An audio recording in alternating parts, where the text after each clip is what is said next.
बिस्मिल्लाहिर्रहमानिर्रहीम व बिही नस्तईन। मैं जी आपका mentor Anwarul Hasan शराजी, assistant professor. सो आज की हम इस क्लास में आपके साथ जो है वो तलखीस के ऊपर, इसके साथ हम जो मुहावरात हैं उनके ऊपर, और थोड़ा सा आज की क्लास में हम तारुफ़ लेंगे मज़मून नवीसी का, इंशा पुरदाजी का। तो कम टू द पॉइंट जी, शुरू करते हैं अल्लाह का नाम लेके। सबसे पहले जी हम मुहावरे पे आज जो है वो डिस्कस करते हैं। मुहावरा मुहावरा के लुग़वी मानी बातचीत करना के हैं, मगर ज़ुबान की इस्तिलाह में जब कोई कलाम दो या दो से ज़्यादा अल्फाज का मुरक्कब हो और अहले ज़ुबान की बोलचाल के मुताबिक हो और अपने लुग़वी मानों की बजाय मजाजी मानी देता हो तो वो मुहावरा कहलाता है। अब मुहावरे का जब हम मफ़हूम लेते हैं तो हमें पता चलता है जी कि मुहावरा असल में वो एक टुकड़ा होता है, वो नसरी टुकड़ा होता है, वो एक इबारत का टुकड़ा होता है जो आप अपने हकीकी मानों की बजाय मजाजी मानी लेते हैं, लेकिन मतलब जो है वो हकीकी मानों का देते हैं। तो आगे हम पढ़ते हैं, जिस तरह से जी पानी पीना, तो ये मुहावरा नहीं है, इसलिए यहाँ पानी पीना अपने हकीकी मानों में जो है वो इस्तेमाल होगा। आगे देखिए हम इसकी मिसाल देते हैं। इसके बरक्स गुस्सा पीना और आंसू पीना। देखें, गुस्सा कोई ऐसी चीज़ नहीं है कि आपने कटोरा लिया, ग्लास लिया और आप उसको पी गए, या ये जो आंसू होते हैं इंसान के, ये कोई ऐसी चीज़ नहीं है कि आपने कटोरा लिया और उसके अकॉर्डिंग आपने उनको पी लिया। तो ये जो चीज़ें हैं जी आपकी,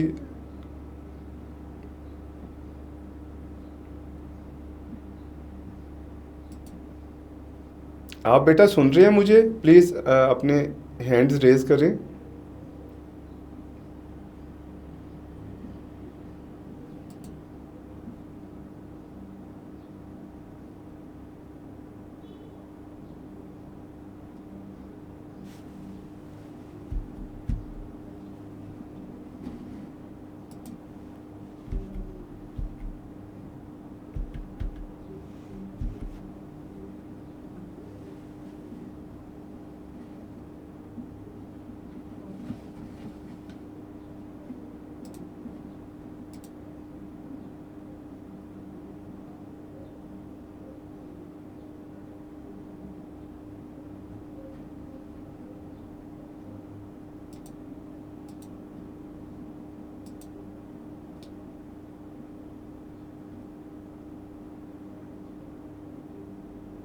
जी बिल्कुल, हम इसी की तरफ आ रहे हैं। You please wait a while. आते हैं जी इस तरफ।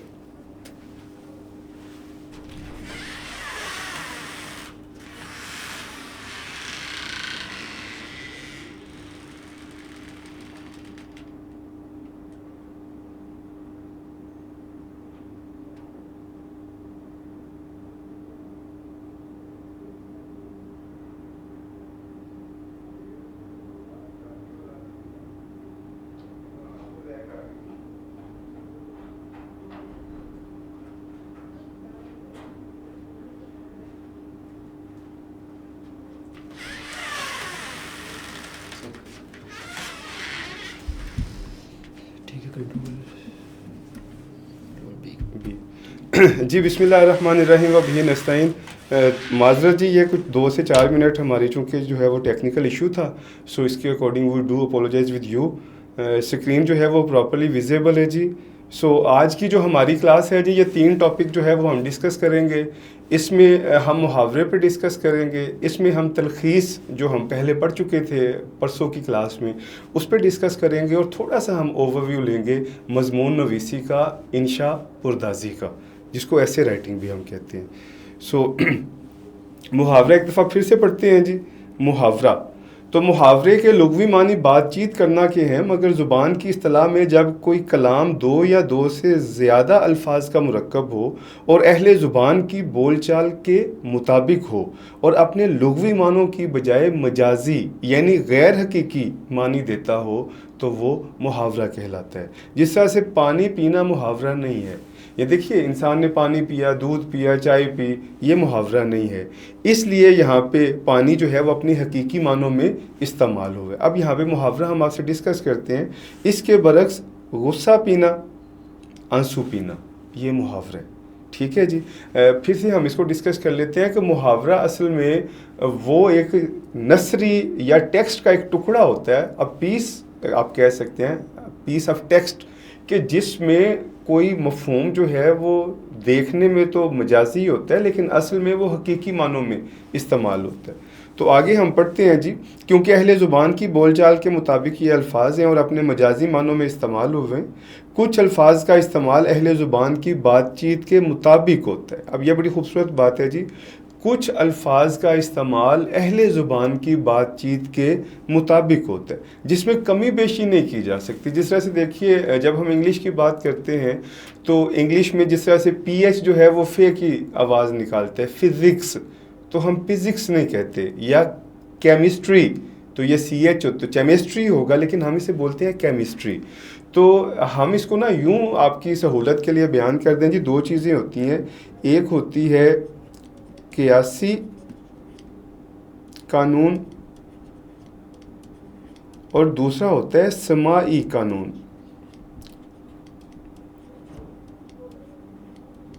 यानी ज़ुबान के हवाले से हम ये डिस्कस कर रहे हैं जी, जो कि कोई भी ज़ुबान के दो तरह के कानून होते हैं जो अहले ज़ुबान जो है वो बनाते हैं। एक इसमें क़ियासी कानून है,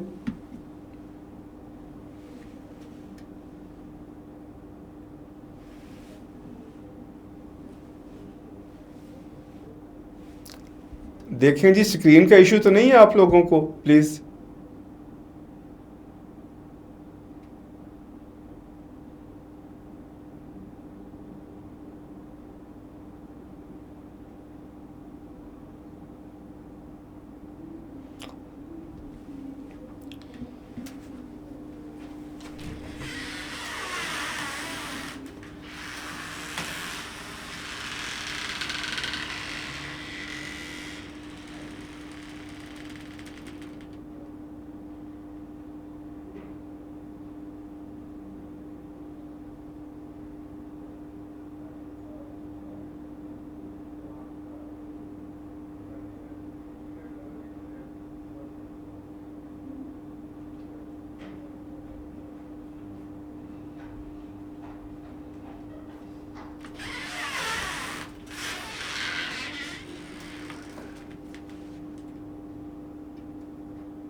तो कहते हैं आवाज़ भी नहीं आ रही सर, आवाज़ नहीं आ रही। तो वो देखते हैं, वो मनाहिल इफ्तिखार वो उसने कह दिया आवाज़ भी नहीं आ रही। बचे बचे सर अब हमारी आवाज़। थैंक यू चलिए, जी, ठीक थैंक है। यू बेटा।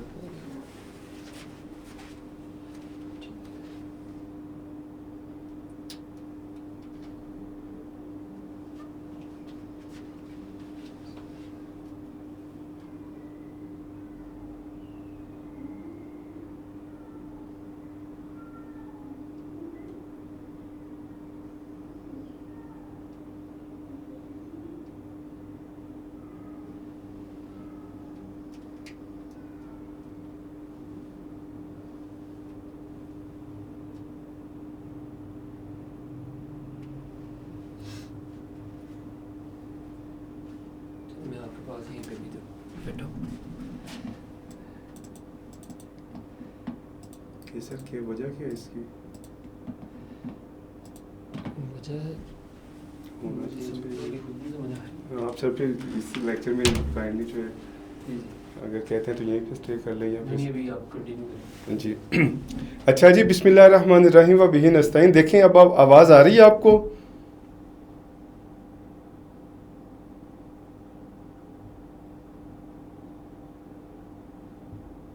जी सर आ रही है। थैंक यू जी। सो मुहावरे पे हम डिस्कस कर रहे हैं जी, तो इसको जो है वो हम आगे जो है वो लेके चलते हैं कि कुछ अल्फाज का इस्तेमाल अहले ज़ुबान की बातचीत के मुताबिक होता है जिसमें कोई कमी बेशी नहीं हो सकती। अब देखिए, कमी बेशी का मतलब है कि जिस तरह से अहले ज़ुबान, ये दो अल्फाज हमने जो है ना वो आपके लिए, बल्कि दो कानून जो है वो डिस्कस किए, एक क़ियासी कानून है और दूसरा है समाई कानून। क़ियासी का मतलब है जी जिसका बाकायदा उसूल, ज़वाबित, कवाबित या उसके जो प्रिंसिपल्स हैं वो मौजूद होते हैं, बाकायदा तौर पे हम उसको अखज़ करते हैं, उसको स्ट्रक्चर के तौर पे लेके चलते हैं, तो वो होता है क़ियासी कानून। दूसरा होता है जी समाई कानून। अब समाई कानून किसी भी ज़ुबान में वो लैंग्वेज लर्निंग के उसूल होते हैं जो जिस तरह से अहले ज़ुबान कहता है हम उसी तरह से उसको मिन्नो अन हम कहते हैं जी एज़ इट इज़, यानी जिस तरह से अहले ज़ुबान ने कहा हम आंखें बंद करके क्या करते हैं उसको फॉलो कर लेते हैं। तो यहाँ पे ये हम बात कर रहे हैं जी कि कुछ अहले ज़ुबान के मुताबिक ऐसे अल्फाज होते हैं कि जिनमें हम कोई कमी या इजाफा या कमी बेशी या उतार चढ़ाव या अप्स डाउन या अपनी मनमानी या अपनी मर्ज़ी नहीं कर सकते हैं। अब हम इसको डिस्कस करते हैं जी। जिस तरह से है जी गुल खिलाना। अब देखें गुल जो है वो हम फ्लावर को कहते हैं, फूल को कहते हैं, तो इसका जो असल मतलब तो होगा फूल खिलाना, लेकिन हम पढ़ते हैं जी कि जैसे कि गुल खिलाने की जगह अगर फूल खिलाना या घोड़े बेचकर सोने की बजाय घोड़े फ़रोख्त करके सोना कहा जाए तो ये गलत होगा। तो मुहावरे की मज़ीद वजाहत हम शेरी मिसालों से यूँ करते हैं। अब इसको फिर से देख लीजिए। मुहावरा जो है वो है घोड़े बेच कर सोना, लंबी तान कर सोना, या तीसरा लफ्ज़ हमने यहाँ पे क्या इस्तेमाल किया जी, गुल खिलाना। अब गुल खिलाने का मतलब होता है चांद चढ़ाना। जिस तरह से मतलब बच्चे जो है वो अपने वालिदैन के लिए समटाइम्स परेशानी का बायस बनते हैं, समटाइम्स ऐसा एक्ट करते हैं जो वालिदैन के लिए जो वो क्या होता है निदामत और शर्मिंदगी का बायस होता है, तो उसे कहते हैं जी गुल खिलाना। तो गुल फूल को कहते हैं, लेकिन यहाँ पे गुल खिलाने का मतलब फूल खिलाना नहीं है। यहाँ पे गुल खिलाने का मतलब है ऐसी हरकत, ऐसा अमल या ऐसा एक्ट करना जो कि वालिदैन या बड़ों या बुज़ुर्गों के लिए बायसे निदामत हो। इसी तरह से हम आगे लफ्ज़ इस्तेमाल करते हैं जी घोड़े बेच कर सोना। अब घोड़े बेच कर सोना, एक बंदा ये भी कह सकता है जी घोड़े फ़रोख्त करके सोना। तो ये घोड़े बेच कर सोना यानी जिस तरह से मुहावरा इस्तेमाल होता है हम आंखें बंद करके एज़ इट इज़ क्या करेंगे उसको फॉलो करेंगे। हम घोड़े बेच कर सोने को ये नहीं कह सकते कि घोड़े फ़रोख्त करके सोना। तो इसको आगे जो है वो हम पढ़ते हैं जी अशार की सूरत में। देखें पहला कि लाए इस बुत को इल्तजा करके और कुफ्र टूटा खुदा खुदा करके। ठीक है जी। तो लाए इस बुत को इल्तजा करके, इल्तजा जो है वो उसकी होती है जी इस्तदा, जिसे हम कह सकते हैं इल्तमास है या रिक्वेस्ट है या मन्नत समाजत है जिसको हम कहते हैं तरला मिन्नत करना। तो कुफ्र टूटा खुदा खुदा करके। अब ये जो मफहूम है जी कुफ्र टूटा, इसका मतलब ये नहीं है कि वो कुफ्र था वो बंधा हुआ था वो टूट गया। कुफ्र टूटने का मतलब है कि वो शख्सियत जो कुफ्र के मर्तबे तक पहुंच चुकी थी उसको जवाल आ गया। उसके बाद है जी तुम जो बज़्म गैर में आंखें चुरा गए, घोड़े गए हम ऐसे के अगयार पा गए। उसके बाद हम मंदरजा झैल अशार में बिल तरतीब कुफ्र टूटना, खुदा खुदा करके आंखें चुराना और घोड़े वो इस्तेमाल हुए हैं और हम देखते हैं यानी हर जगह लुग़वी मानों की बजाय मजाजी मानों में इस्तेमाल हुए हैं और अहले ज़ुबान की बोलचाल के ऐन मुताबिक हैं। लेकिन जी आगे हम चलते हैं जी मुहावरा। अगला हमारा टॉपिक है जी मुहावरा और रोज़मर्रा में फ़र्क। ये हम कह सकते हैं जी कि मुहावरा और रोज़मर्रा का जो मुकालमा है, रोज़मर्रा की जो कन्वर्सेशन है उसमें डिफ़र क्या है, उसमें फ़र्क क्या आता है। तो ये अभी हमने जो पढ़ा है जी इस पे अगर मुहावरे के अकॉर्डिंग किसी का कोई सवाल है तो प्लीज़ यू मे आस्क, फिर हम आगे चलते हैं। मुहावरे के अकॉर्डिंग किसी का बेटा सवाल है तो प्लीज़।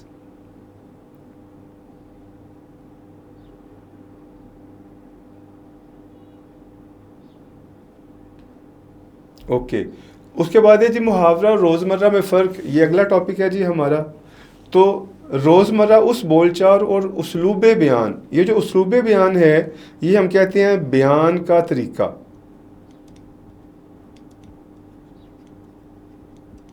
ये उर्दू में ना उसलूब आपको नज़र आएगा, शायरी का उसलूब है, नसर का उसलूब है, नावल का उसलूब है, ड्रामे का उसलूब है, अफसाने का उसलूब है। तो उसलूब कहते हैं वे को। उसलूब बयान का मतलब है वे ऑफ प्रेजेंटेशन, किस तरह से उसने पेश किया है, उसके पेश करने का, उसकी जो है वो समझ लें कि कारी के सामने रखने का तरीका। तो रोज़मर्रा उस बोलचाल और उसलूब बयान यानी उस तरीके को कहते हैं जो ख़ास अहले ज़ुबान इस्तेमाल करते हैं। इसमें क्यास यानी मुतबादल अंदाज़ा, ये क्यास जो होता है ना जी इसका मतलब होता है गैस करना, अंदाज़ा लगाना, इसको गवेड़ लगाना भी हम कहते हैं। तो क़ियास जो है, जिस तरह से हमारा जो मज़हब इस्लाम में, इसमें इस्लामिक स्टडीज़ में इजमा भी आता है, क़ियास भी आता है।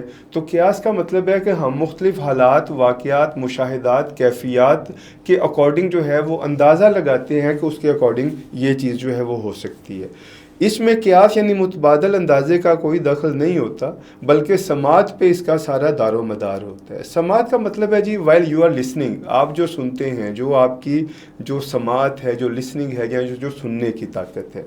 उसके बाद है ये देखें, बिला नागा पे क़ियास करके इसकी जगह बे नागा और रोज़ रोज़ की जगह दिन दिन कहना गलत है। देखें, बिला नागा अमूमन हम लफ्ज़ इस्तेमाल करते हैं कि वो बिला नागा स्कूल जाता है। अब बिला का मतलब है विदाउट, तो ये जो बिला नागा होगा इसका मतलब है बग़ैर किसी छुट्टी के, बग़ैर किसी लीव के, या बग़ैर किसी जिसे कहते हैं फासले के, कंसेक्टिवली, तसलसल के साथ हर रोज़। अब बिला नागा दुरुस्त जो है वो मुहावरा है, आप बेनागा नहीं कह सकते। यानी जिस तरह से ये मुहावरा इस्तेमाल होता है, जिस तरह से इस मुहावरे का स्ट्रक्चर या इसकी हैत या इसकी बुनतर है, वी विल फॉलो, हम उसको क्या करेंगे, उसकी फ़ॉलो करेंगे, उसको पैरवी करेंगे। उसके बाद आगे हम मज़ीद जो है वो इसको आगे लेके चलते हैं जी। अहले ज़ुबान के यहाँ अल्फाज बोल चाल में यूँ नहीं आते। रोज़मर्रा अहले ज़ुबान की उस बातचीत का नाम है जिसके मुताबिक बोलना दुरुस्त जो है वो तस्लीम किया जाए। रोज़मर्रा में अल्फाज के इस्तेमाल का एक ख़ास अंदाज़ होता है, ताहम वो अल्फाज अपने लुग़वी और असली मानी और मफ़हूम ज़रूर देते हैं। आगे हम इस पर डिस्कस करते हैं जी। तहरीर और तकरीर यानी नज़्म व नस्र, ये दो तरह की चीज़ें होती हैं जी। एक आपकी स्पीकिंग है और दूसरी आपकी क्या है, रीडिंग है। तो तहरीर का मतलब है वाइल यू आर स्पीकिंग, और तहरीर का मतलब है वाइल यू आर रीडिंग, और तकरीर का मतलब है वाइल यू आर स्पीकिंग। यानी तहरीर जो है वो आपकी जो लिखी हुई इबारत है उसको पढ़ना है, या आपने ख़ुद से इबारत को लिखना है। और तकरीर जो है इसका मतलब है आपने सुनना है या आपको किसी ने सुनना है। तो यहाँ पे है जी तहरीर और तकरीर और नज़्म व नस्र, ये दो चीज़ें हैं जी। नज़्म हम पोइम को कहते हैं जिसमें गज़ल भी आ जाती है, नज़्म भी आ जाती है। तो पोइटिक फॉर्म जो है, शेरी सूरत जो है, उसे हम बोलेंगे नज़्म। जब नस्र की बात करते हैं तो नस्र असल में इसमें ड्रामा है, अफसाना है, नावल है, तो ये चीज़ें जो है वो हमारे पास आ जाती हैं। तो नज़्म जब हम बयान करते हैं जी तो ये पोइटिक फॉर्म को करते हैं, और जब नस्र बयान करेंगे तो इसका मतलब है स्टेटमेंट, इबारत, मुहावरा। तो नज़्म व नस्र में जहाँ जहाँ मुमकिन हो रोज़मर्रा की पाबंदी अक्सर ज़रूरी समझी जाती है। रोज़मर्रा कवायद और ज़ुबान के उसूलों से जो है वो ये बालातर होते, यानी इस पे कवायद के उसूल और ज़वाबत का इतलाक़ नहीं होता। इतलाक़ का मतलब है जी वो अप्लाई नहीं होता। ये अप्लाई का मतलब होता है जी किसी को ना, जिसे कहते हैं लागू करना। ये इतलाक़ का खूबसूरत लफ्ज़ होगा, लागू करना। जिस तरह से देखें, हुकूमत कोई भी नया कानून जो है वो पास करती है और फिर उसका इतलाक़ कर देती है, उसको लागू कर देती है, उसको इम्प्लीमेंट कर देती है। तो इतलाक़, लागू करना, नाफिज करना, उसका निफाज, उसको यकीनी बनाना या अप्लाई करना, ये सभी के तौर पे आता है। उसके बाद है जी इसके लिए कसवटी अहले ज़ुबान का उसलूब बयान है। हर मुहावरा रोज़मर्रा तो होता है, लेकिन हर रोज़मर्रा का मुहावरा होना ज़रूरी नहीं है। यहाँ पे ये थोड़ा सा रुक जाइए, ये जुमला खूबसूरत है। हर मुहावरा रोज़मर्रा तो होता है, यानी हर जो मुहावरा है, कोई भी मुहावरा आगे हम पढ़ेंगे इंशाल्लाह, और अप्रॉक्सीमेटली ये 25 के करीब हमने जो पास्ट पेपर्स हैं आपके PMS के, उनमें से जो मुहावरात हैं उनको सॉल्व करके, यानी मुहावरा, उसका मानी और उसका जो तर्जुमा है, यानी उसका जो जुमला है, या उसकी जो साख्त है, उसको डिस्कस किया। तो हम कहते हैं जी हर मुहावरा रोज़मर्रा तो होता है, लेकिन हर रोज़मर्रे का मुहावरा होना ज़रूरी नहीं है। तो मुहावरात का जुमलों में इस्तेमाल है जी। ये देखिए नंबर 1 है, लड़की ने दुपट्टा पहना। अब देखें, दुपट्टा है, यकीनन ये शर्म और हिजाब का जो है वो एक साइन है, उसकी अलामत भी है, और औरत जो है वो खूबसूरत लगती है। यकीनन औरत का जेवर जो है वो शर्म हया और हिजाब है। तो ये है जी, और लड़की ने दुपट्टा पहना। अब ये गलत है, तो असल जो जुमला है वो है लड़की ने दुपट्टा ओढ़ा। अब ये ओढ़ना होता है जी, जिस तरह से ओढ़नी हम लफ्ज़ इस्तेमाल करते हैं हिंदी में, ओढ़नी जो है वो चादर को भी कहते हैं, ओढ़नी दुपट्टे को भी कहते हैं, या वो चीज़ जो स्कार्फ को भी आप ओढ़नी कह सकते हैं। तो जो चीज़ भी आप शर्म हिजाब के ज़ुमरे में अपने आप को कवर करने के लिए सर पे एज अ फीमेल जो है वो पहनती हैं, उसको कहते हैं ओढ़नी। तो ये जो दुपट्टा है, ये दुपट्टा के लिए हम जब भी लफ्ज़ इस्तेमाल करेंगे, कोई फ़ीमेल अगर लफ्ज़ इस्तेमाल करेगी तो वो ये नहीं कहेगी कि मैंने दुपट्टा पहना है, वो कहेगी मैंने दुपट्टा ओढ़ा है। नंबर 1 जी। देन नंबर 2 पे आते हैं, आप ना वक्त आए हैं। तो ये गलत है। देखें, ना वक्त नहीं होता, दुरुस्त क्या है, आप बेवक्त आए हैं। अब देखें, बेवक्त जिस तरह से मतलब है कि अभी उसका वक्त नहीं था। आपने अक्सर सुना होगा, लोग कहते हैं वो तो बेमौत मारा गया। गौर कीजिए, वो तो बेमौत मारा गया। इसका मतलब है अभी उसकी मौत नहीं आई थी, लेकिन उसकी कज़ा उसको ले गई। तो ये जो वक्त होता है जी, इसके लिए कभी भी ना वक्त नहीं होता। वक्त के लिए अगर मतलब जिसे कहते हैं वक्त से हटके कोई काम किया जाएगा, तो ये एक उर्दू के अकॉर्डिंग एक पंजाबी की मिसाल भी है कि वेले दी नमाज ते कवेले दियाँ टकरा। अब इसको अगर हम सादा लफ्ज़ों में डिस्कस करें तो इसका मीनिंग ये निकलता है कि अगर बर वक्त जो है वो चीज़ अदा की जाए, नमाज पढ़ी जाए, तो वो नमाज है, और अगर वक्त से हट के बेवक्त जो है वो उसी नमाज को अदा किया जाएगा तो वो नमाज नहीं होगी, वो टकड़े होंगी। तो ये है जी, आप ना वक्त आए हैं, ये गलत है। जो दुरुस्त जुमला है वो है आप बेवक्त आए हैं। इसी तरह से आप इसको मज़ीद हम जो है आपकी सहूलत के लिए डिस्कस करते हैं। देखिए, वो बर वक्त आया है, इसका मतलब है ही केम टाइमली, बर वक्त यानी वक्त पर। और इसी तरह से है वो बेवक्त आया। लिहाजा वक्त का उसूल आप जहन में बैठा लीजिए कि वक्त पर अगर कोई चीज़ की जाएगी तो हम इसे बोलेंगे बर वक्त, और वक्त से हट के यानी अगर उसका समझ ले टाइम नहीं है, जिस तरह से कहते हैं कि वक्त से पहले नहीं और मुकद्दर से ज़्यादा नहीं। तो आई रिपीट, वक्त से पहले नहीं और मुकद्दर से ज़्यादा नहीं। तो जिस चीज़ का वक्त अल्लाह की बारगाह में तय है, वो चीज़ अपने मुतय्यना और मुकर्रर वक्त पे होगी, और जो आपकी मुकद्दर नसीब और किस्मत में लिखा है वो भी आपको उसके अकॉर्डिंग मिलेगा। तो ये वक्त और बेवक्त की मिसाल हमने दी। देन हमारे पास आता है जी, मेरे साथ 4-5 मत करो। अब ये 4-5 का मतलब होता है जी लड़ाई झगड़ा करना, क्वल फाइट, जिसको कहते हैं फसाद करना। तो ये गलत है जी, 4-5 नहीं होता, मेरे साथ 3-5 ना करो। आई रिपीट, मेरे साथ 3-5 ना करो। देन हमारे पास आ जाता है जी, मेरी चश्म में दर्द है। तो ये गलत है। असल में ये जुमला रोज़मर्रा के ख़िलाफ़ है, क्योंकि अहले ज़ुबान इस तरह कभी नहीं बोलते कि मेरी चश्म में दर्द है। चश्म आँखों को कहते हैं जी, लेकिन दर्द जो है वो कभी भी अगर आँखों का होगा तो चश्म में दर्द का जो जुमला है या जो मुहावरा है वो इस्तेमाल नहीं किया जाएगा, बल्कि दुरुस्त जुमला होगा मेरी आँख में दर्द है। I have a pain in my eyes, मेरी आँख में दर्द है। तो ये जो है वो दुरुस्त है। अब देखें, आँख का एक मज़ीद जो है वो जुमला कोई कह सकता है कि मेरे नैनों में दर्द है, मेरे आँखों में दर्द है, मेरी चश्म में दर्द है। तो नहीं, जो मुहावरा जिस तरह से इस्तेमाल होता है, जिस तरह से बनाया जाता है, जिस तरह से मुस्तमल है समाज में, हम क्या करेंगे, उसको फॉलो करेंगे, मेरी आँख में दर्द है। उसके बाद है जी ये 19-20 का जिसे कहते हैं फ़र्क होना, माइनस अ डिफरेंस है। अनवार और महानूर की उम्रों में 18-20 का फ़र्क है। तो ये गलत है। जब दुरुस्त जुमला हम डिस्कस करेंगे तो ये कुछ यूँ होगा कि अनवार और महानूर की उम्रों में 19-20 का फ़र्क है। ये देखें, जब भी माइनर डिस्टेंस को या डिफरेंस को डिस्कस किया जाएगा उर्दू में, माइनर मामूली सा, थोड़ा सा, इसको हम बोलते हैं जी खफीफ सा। खफीफ यानी मामूली, माइनर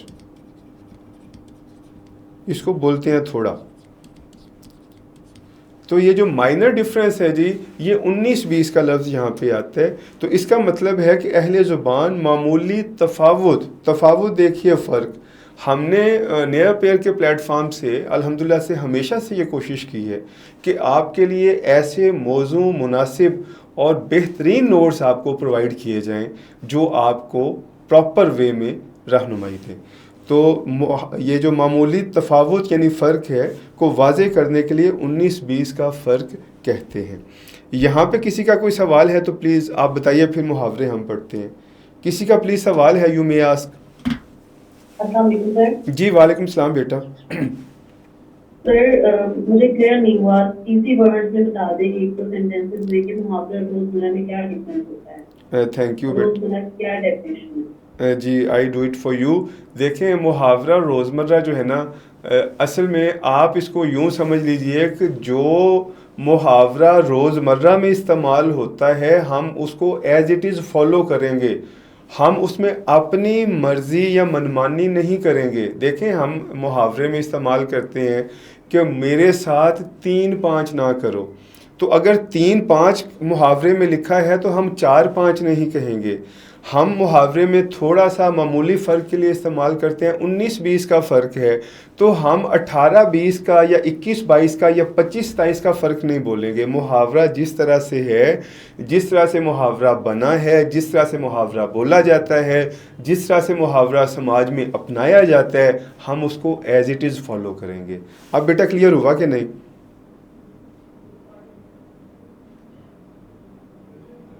लेकिन सर अभी तक क्लियर नहीं हुआ कि रोजमर्रा क्या चीज है। बेटा, मतलब मुहावरा तो वो मैं आई टेल इट यू। देखें, आप इसको यूं समझ लीजिए कि जो मुहावरा है इसको आप तफसील के साथ जाएंगे शायद उस तरह से आपको क्लियर ना हो सके, लेकिन मैं इसको बिल्कुल कंसाइज और प्रिसाइज शक्ल में आपके साथ क्लियर करता हूं कि मुहावरे का मतलब ये, देखें जी, हम लेते हैं इंग्लिश को। इंग्लिश में अहले ज़ुबान हमें एक लफ्ज़ इस्तेमाल करते हैं और मैं आपके साथ शेयर करता हूँ। देखिए, इंग्लिश में जब भी हम चाय पीते हैं हम कहते हैं we are taking tea. Take का मतलब होता है लेना, लेकिन अंग्रेज़ ने कहा कि जब भी चाय पी जाएगी, चाय के लिए हमेशा लफ्ज़ इस्तेमाल होगा टेकिंग टी। देखें, दूध भी तो इंसान गर्म पीता है ना, चाय यकीनन गर्म पी जाती है, दूध भी गर्म पीता है, लेकिन दूध के लिए कभी हम टेकिंग मिल्क नहीं बोलते हैं। चाहे हम दूध को गर्म करके जो है वो पीते हैं, दूध के लिए जब भी हम लफ्ज़ इस्तेमाल करेंगे वी आर ड्रिंकिंग मिल्क, हम दूध पी रहे हैं। सो इसी तरह से ये जो मुहावरा है इसका मतलब है कि जो अहले ज़ुबान ने रोज़मर्रा ज़िंदगी में जो मुहावरा जिस तरह से बयान कर दिया है, जिस तरह से उसको राइज कर दिया है, जिस तरह से वो लुग़त का, वोकेबलरी का हिस्सा बन गया है, हम उसको आंखें बंद करके फॉलो करेंगे। हम उसमें अपनी मर्ज़ी, अपनी मंशा या अपनी विल के अकॉर्डिंग कोई चेंज नहीं करेंगे। अब बेटा क्लियर हुआ कि नहीं? ओके सर, क्लियर हो गया। थैंक यू जी। किसी और का प्लीज़ सवाल हो तो आप पूछिए, मुझे बहुत खुशी होती है जी। I am thankful and grateful for you. ये हमारी बेटी हैं तो शी रेज्ड अ क्वेश्चन।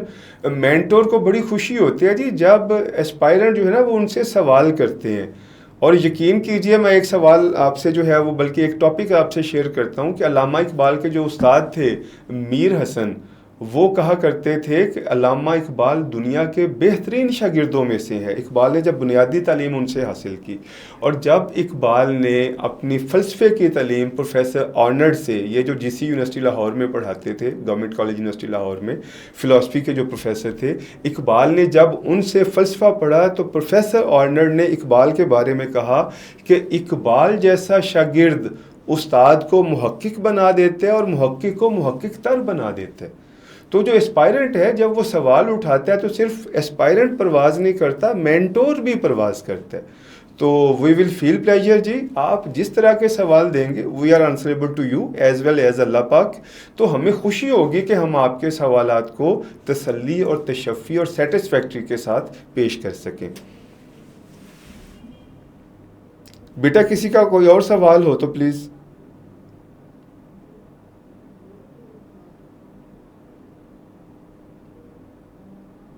किसी बेटे का कोई और सवाल हो देन आगे चलते हैं जी। वेल, उसके बाद जी मुहावरे हम पढ़ रहे हैं। ये हमने पीएमएस गुज़श्ता पेपर्स ये जो पीएमएस के पास्ट पेपर्स हैं जिनको साबका पर्चा जात भी हम कहते हैं, उनके अकॉर्डिंग ये 25 से 26 मुहावरे हमने जो है वो आपके लिए निकाले हैं। सो सबसे पहला जो मुहावरा है वो है जी आबरू खाक में मिलाना। अब ना थोड़ा सा हम इसको डिस्कस करते हैं। आबरू का मतलब है इज्जत, खाक का मतलब है मट्टी। जिस तरह से ये जो बाबा बुल्ले शाह थे, इनको जब हम मतलब मेरा चूंकि सब्जेक्ट है जी, हम उर्दू और पंजाबी दो सब्जेक्ट जो है वो लेके चलते हैं, तो खाक का मतलब ये होता है मट्टी। अब बाबे बुल्ले शाह से जब पूछा गया कि आपके जो उस मुर्शद हैं वो ज़ात के अराई हैं और आप जो है वो ज़ात के सैयद हैं, तो बुल्ले शाह ने कहा कि कोई खाक नहीं, कोई पाक नहीं। इसका मतलब है खाक पाक कोई नहीं है, सब जो है वो मट्टी से बने हैं और इंसान मट्टी से पैदा हुआ है, मट्टी की ग़ज़ा खा के जवान हुआ है और मरने के बाद इंसान मट्टी में मट्टी हो जाएगा। तो आबरू का मतलब होता है जी इज़्ज़त, खाक हम कहते हैं मट्टी, तो आबरू खाक में मिलाना, इसका मतलब है इज़्ज़त खाक में मिला देना। आई राइट इट फॉर यू, इज़्ज़त खाक में मिला देना, इसका मतलब है डिस्ग्रेस करना, बेतुकीरी करना, तो रुसवाई उठाना या जलील करना। अब हम उससे पढ़ते हैं जी इसके जुमले को, उसने इतने बुरे काम किए कि अपने बुज़ुर्गों की आबरू खाक में मिला दी। अच्छा, ये जब मुहावरे का हम जुमला बनाएंगे, it's a humble request to all of you, हम जो मुहावरा है ना वो आप अपने जुमले में उस मुहावरे को ज़रूर कोट करेंगे। देखें, मुहावरा था आबरू खाक में मिलाना, तो हमने जब इसका जुमला बनाया है तो जुमले में आबरू खाक में मिलाना ये मुहावरा भी जो है वो क्या होगा, ऐड होगा। तो उसने इतने बुरे काम किए कि अपने बुजुर्गों की आबरू खाक में मिला दी। नंबर 2 जी हमारे पास आता है आपाधापी होना। इसका मतलब है जी नफ्सा नफ्सी, नफ्सा नफ्सी, अफरा तफरी का आलम, अपनी अपनी पड़ जाना। देखें, जिस तरह से जब रोज़े माशर होगा नफ्सा नफ्सी का आलम होगा, ना बाप बेटे का होगा ना बेटा बाप का होगा, हर किसी को अपना अपना और अपनी अपनी पड़ी होगी। तो उसके अकॉर्डिंग हम देखते हैं जी अफरा तफरी का आलम, आपा धापी, या जिसको कहते हैं अपनी अपनी पड़ी होना, या इसके लिए हम लफ्ज़ इस्तेमाल करते हैं नफ्सा नफ्सी का आलम, यानी किसी को किसी दूसरे से कोई गर्ज नहीं होती, कोई रियायत नहीं करता। तो ये है धमाके की आवाज़ सुनते ही लोगों में आपाधापी पड़ गई, यानी जैसे ही धमाके की आवाज़ आई तो हर बंदा अपने आप, ये जो आपाधापी होता है ना जी, इसका मतलब है सिर्फ अपनी ज़ात तक सोचना, सिर्फ अपने आप को बचाना। तो ये आपाधापी जो यहाँ पे हम इसको दूसरे लफ्ज़ों में ना हम भगदड़ भी कह सकते हैं जी, जिसको कहते हैं भगदड़ मच जाना। अभी ये बड़ी ईद में आप देखेंगे कि इंशाल्लाह जो है वो हज बैतुल्ला जो है वो होगा, तो हज में जब लोग तवाफ़ करते हैं सफ़ा और मरवा का, तो समटाइम्स क्या होती है, हाजियों में भगदड़ मच जाती है। तो भगदड़ का मतलब है कि हर बंदे को अपनी अपनी पड़ी होती है, कोई नहीं देखता कि नीचे मेरे पाँव के कोई मसल रहा है, कोई कुचल रहा है, कोई दब रहा है, तो लोग लोगों को कुचलते हुए मसलते हुए आगे निकल जाते हैं। तो ये इसका मतलब है आपाधापी पढ़ना, नफ्सा नफ्सी होना, नफ्सा नफ्सी का आलम होना, अपनी अपनी पड़ी होना, या आपाधापी का मतलब है किसी को किसी से कोई गर्ज या किसी की कोई मदद ना करना। तो धमाके की आवाज़ सुनते ही लोगों में आपाधापी पड़ गई। उसके बाद हम देखते हैं जी आपे से बाहर होना। इसका मतलब है हद से बड़े गुस्से या खुशी की हालत। देखें, आपे से बाहर होना यानी इंसान का ना खुद पे काबू नहीं रह जाता। आपे से बाहर होने का मतलब ये है इंसान खुद से बेकाबू हो जाता है। इसे हम कह सकते हैं खुद से बेगाना हो जाना, खुद से बेगाना हो जाना। अब ये खुद से बेगाना हो जाने का क्या मतलब है जी, कि इंसान अपने होशो हवास जो है वो खो बैठता है, इंसान जो है वो दानिशमंदी और अक्ल का दामन जो है वो छोड़ देता है। दो चीज़ें ही हैं, या तो इंसान को बेइंतहा खुशी मिलती है तब इंसान की जो है वो सोच और इंसान की अक्ल काम नहीं करती, या इंसान को जब बेतहाशा या बहुत बड़ा गम मिलता है, बहुत बड़ा सदमा मिलता है, तो इंसान फिर उसको बर्दाश्त नहीं कर पाता। इंसान के ये जो हवास हैं या इंसान का जो सेंस है या इंसान की समझ लें जो काबिलियत है वो ख़त्म हो जाती है। आपने अक्सर देखा होगा कि किसी को जैसे ही किसी की मतलब मरने की इतला मिलती है तो समटाइम्स उसके अगर हाथ में कोई चीज़ है वो गिर जाती है, अगर खड़ा है तो वो बंदा गिर जाता है।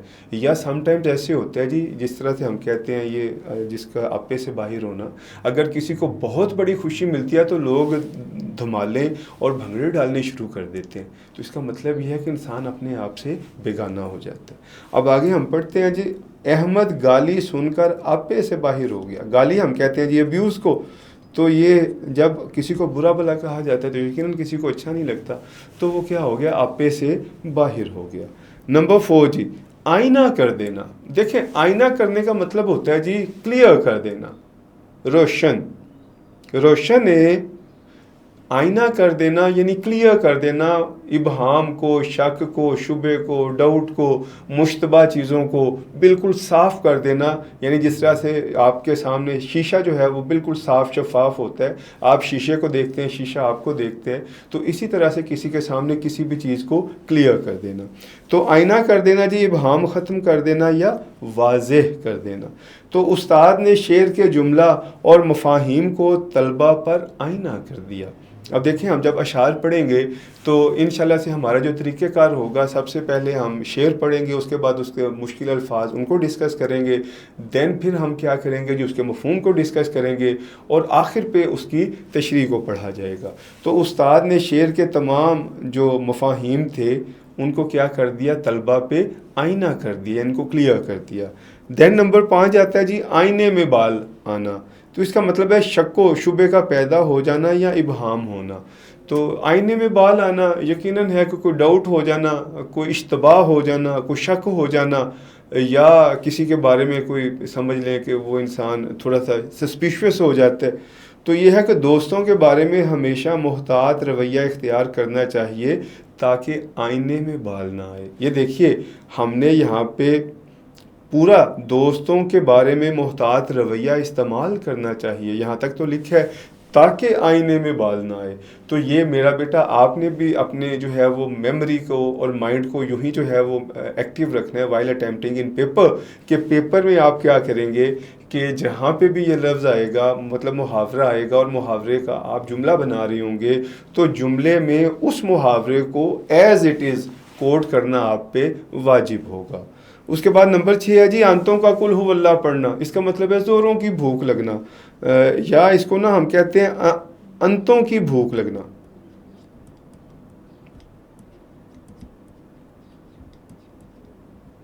अंतों की भूख,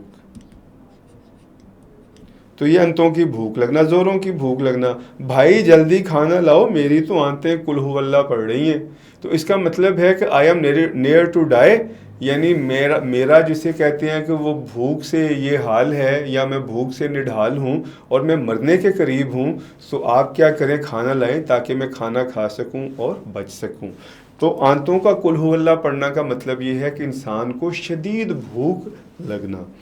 उसके बाद हमारे पास आता है जी आंखें बिछाना। तो बहुत अदब करना, इंतहाई तज़ीम से पेश आना। तो जिस तरह से वो एक मिली नगमा भी है कि अपनी जान नज़र करूं, अपनी वफा पेश करूं, ए कौम के मर्दे मुजाहिद तुझे क्या पेश करूं। तो ये आंखें बिछाने का मतलब ये है कि जब कायदे आज़म लाहौर तशरीफ़ लाए तो लोगों ने इनकी राह में आंखें बिछा दी। इसका मतलब है उनकी बहुत ज़्यादा तकरीम की, इज़्ज़त की, उनको वेटेज दी, उनको रिस्पेक्ट से जो है नवाजा। फिर हमारे पास आता है जी आंखें सफ़ेद होना। इसका मतलब है बिनाई का चले जाना या अंधा होना। देखें, बिनाई आई साइट को कहते हैं, बीना से है बिनाई, बीनाई। तो बेटे की जुदाई में बाप की रो रो के आंखें सफ़ेद हो गईं। तो जब बेटा दुनिया में ना रहा तो बाप ने देखना था, तो किसको देखना था, तो रोते रोते बाप की आंखें भी क्या हो गई, उसकी बिनाई ख़त्म हो गई, वो अंधा हो गया और उसकी बिनाई ख़त्म। उसके बाद नंबर 9 है जी आँखों पर ठीकरी रखना, यानी बेशर्म हो जाना, किसी की कुछ परवाह ना करना, बदीद हो जाना।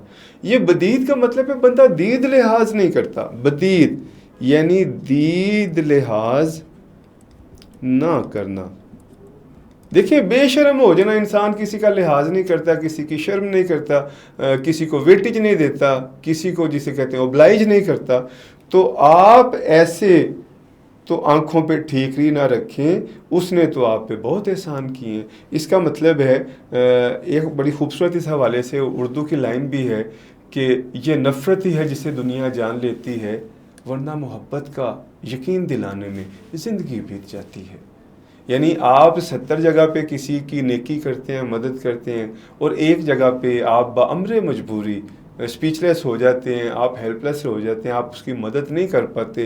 दुनिया क्या करेगी, आपकी 70 नेकियों को भूल जाएगी, वो एक जगह पे जो आप किसी की मदद नहीं कर सके हैं उसको याद रखेगी। तो इसके अकॉर्डिंग जो है वो हमने शेर आपसे पेश किया। देन है जी आफत का परकाला होना। आफत का परकाला होना यानी नहायत शरारती होना, शैतून अफलातून होना। शैतून अफलातून। अब ये जो शैतून अफलातून है ये शैतान से है जी, लेकिन इसका वज़न पूरा करने के लिए कहा गया शैतून अफलातून, यानी कोई इतना ज़्यादा शरारती होता है नेगेटिव सेंस में। शरारती तो बच्चे भी होते हैं, लेकिन शरारती का मतलब है फितना परवर, फसादी, झगड़ालू। तो नहायत शरारती होना या शैतून होना, तो ये है, ये बुढ़िया तो आफत का परकाला है, इधर की उधर लगा देती है और लोगों को लड़वा देती है। तो ये जो आफत का परकाला है ये शरारती तो होगा, लेकिन ये बच्चों का वाला शरारती नहीं होगा। बच्चे मासूम होते हैं जी, अल्लाह का दूसरा रूप होते हैं। तो ये बड़ों के लिए जो माशाल्लाह से समझदार हैं उनके लिए होता है कि वो फितना, फसाद, झगड़े को क्या करते हैं, पसंद करते हैं। देन है जी आफताब लबे बाम होना, यानी मरने के करीब होना, नियर टू डाई। तो इसका है जी हमारा क्या है, हम तो आफताबे लबे बाम हैं, हमारा क्या एतबार है सुबह गए या शाम गए। तो देखिए इंसान जब 50-60 के ऊपर चला जाता है तो उसको पता है कि आज नहीं तो कल अल्लाह की तरफ से जो है वो बुलावा आ जाएगा और वो दुनिया को खुदा हाफिज़ कह जाएगा। उसके बाद है जी बखिए उधेड़ना, पुराने राज फाश कर देना या इंकशाफ कर देना। देखिए राजों पे पर्दे डालने चाहिए। अल्लाह की ज़ात जो है वो सत्तारुल उयूब है। सत्तार हम कहते हैं जी छुपाने वाली, उयूब का मतलब है ऐबों को। तो अल्लाह की ज़ात जो है वो सब के ऐबों पे जो है वो पर्दे डालती है, और हमें भी कोशिश करनी चाहिए कि किसी के सीक्रेट्स को, राज को उस ना जो है वो उनको इंकशाफ करें, मुनकशिफ ना करें, उनसे पर्दे ना उठाएं। तो ये एक अच्छी सिफत है।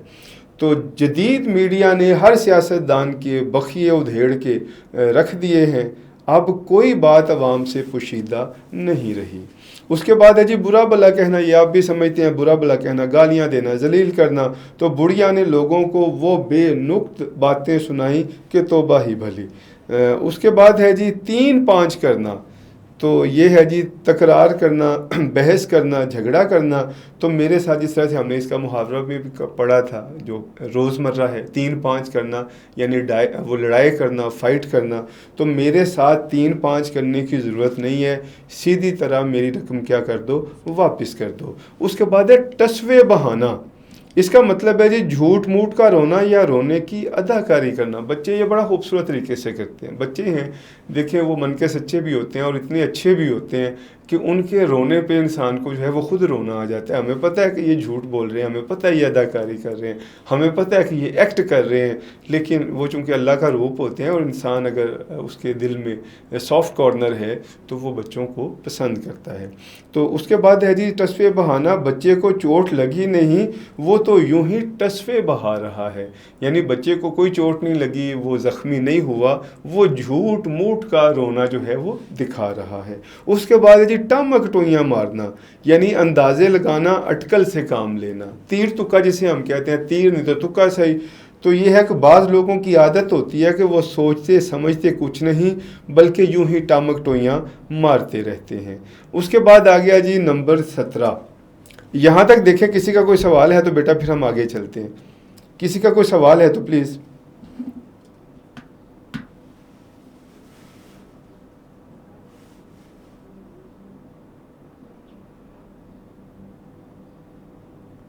बेटा किसी का कोई सवाल हो, ये जो मुहावरे अभी हमने 16 के करीब पढ़े हैं तो प्लीज़ यू मे आस्क, फिर हम आगे चल रहे हैं।